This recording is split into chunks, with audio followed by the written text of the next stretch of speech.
Hello गाईस, श्री स्वामी समर्थ। आज आपण बनवणार आहे भरलेली शिमला मिरच, जी लहानांपासून मोठ्यांना सगळ्यांना आवडेल। तर साहित्य बघूया। इथे मी काही शिमला मिरच घेतलेल्या आहेत छोट्या छोट्या, आणि त्या अशा त्याच्या आतमधल्या बिया आपण पूर्ण काढून घेतलेल्या आहे। त्यानंतर इथे एक छोटा चिरलेला कांदा मी घेतलेला आहे बारीक चिरून।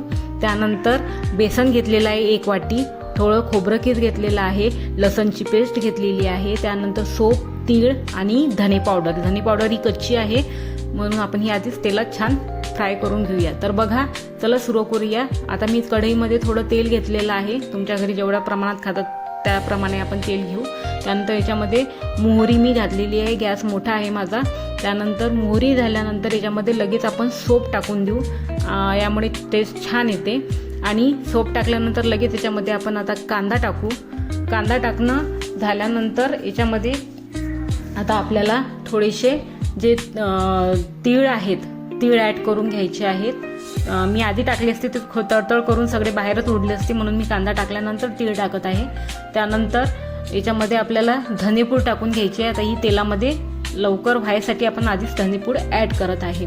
आणि लसणची जी पेस्ट केली होती ती आता आपण याच्यामध्ये पेस्ट ॲड करूया। तर बघा, अशा प्रकारे आता ही चमच्याने आपण छान मिक्स करून घेऊया। आणि ते थोडंसं कांदा लाल झाल्यानंतर याच्यामध्ये लगेच मसाले ॲड करून घेऊया। बघा, अशा प्रकारे हे छान परतून झालेलं आहे। आता याच्यामध्ये आपण मीठ ॲड करूया। त्यानंतर थोडीशी हळद आपण याच्यामध्ये ॲड करणार आहे। आणि तिखट तुमच्या आवडीनुसार, तुमच्या घरी कमी तिखट जास्त तिखट त्यानुसार आपण इथे तिखट ॲड करणार आहे। आणि त्यानंतर आपण याच्यामध्ये थोडासा गरम मसाला ॲड करणार आहे। गरम मसाला ॲड केल्यानंतर हे छान फ्राय करून घेणार आहे। फ्राय केल्यानंतर याच्यामध्ये लगेच आपल्याला बेसनाचं पीठ घालायचं आहे। तर हे बेसन पीठ आपण याच्यामध्ये ॲड केलेलं आहे। आणि आता हे छान आपण परतून घेऊया। आता याच्यामध्ये आपण लगेच खोबऱ्याचं कूट टाकूया आणि छान हा मसाला आपण तयार होऊन देऊया। कारण की खोबऱ्यामध्ये सुद्धा ऑइल असते, म्हणून हे छान याच्यामध्ये सुगंधही छान सुटतो आणि टेस्टही छान लागते। तर बघा, अशा प्रकारे मी हे आता याच्यामधले जे गोळे गोळे तयार झालेले आहेत ते गोळे आपण या चमच्यानेच फोडायचे आहेत दाबून। त्यानंतर हा मसाला म्हणजे कच्चा राहणार नाही। तर बघा, अशा प्रकारे हे तयार केल्यानंतर आता आपल्याला याच्यामध्ये थोडंसं छान लालसर भाजून घ्यायचं आहे। नंतर आपल्याला याच्यामध्ये पाणी शिंपडायचं आहे। तरी 2-3 चम्मच पाणी तुम्ही इथे शिंपडायचं, म्हणजे हा जो मसाला आहे तो मऊसूत होऊन येईल। आता हा मसाला थोडासा शिजू द्यायचा आहे, आपल्याला वाफवून घ्यायचा आहे।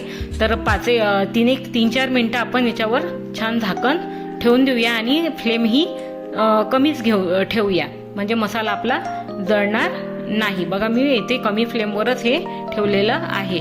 तर बघा, 2-3 मिनटं झालेले आहेत आपले। आता आपला हा मसाला तयार आहे। हा बाजूला काढून आता आपण मिरच्यामध्ये भरायला घेऊया। मी गॅस बंद केलेला आहे आणि हा मसाला आता मिरच्यांमध्ये भरूया। तर बघा, जे आपण शिमला मिरच खाली करून ठेवलेल्या होत्या त्याच्यामध्ये आपण हा मसाला छान ठुसून भरायचा, म्हणजे त्याला बाइंडिंग छान येईल आणि फुटणार नाही। तर बघा, अशा प्रकारे हे मसाला मी छान याच्यामध्ये गच्च पूर्ण शिमला मिरचमध्ये आता भरून घेणार आहे। तर बघा, अशा प्रकारे आता हा आपला पूर्ण मसाला भरून झालेला आहे। आणि आता हे आपल्याला तेलामध्ये फ्राय करायचे आहेत। त्याच कढईमध्ये आपण तेल घेतलेलं आहे आणि त्याच्यामध्ये या सोडून द्यायच्या आहे। लगेच तेल टाकल्याबरोबर सोडून द्यायचं, कारण की ह्या हिरव्या मिरच्या आहेत तर तेलाने तळतळ होते। तर त्यानंतर तुम्ही याच्यावर झाकण ठेवून द्यायचं। तर बघा, अशा प्रकारे ह्या मिरच्या आता मीडियम फ्लेमवर तुम्हाला झाकून ठेवायच्या आहेत, जेणेकरून तेल उडणार नाही। तर बघा, अशा प्रकारे मी झाकून ठेवलेलं आहे। बघा, आता ही एक साईड झालेली आहे। आता दुसऱ्या साईडला आपण छान असंच परतून घेऊया।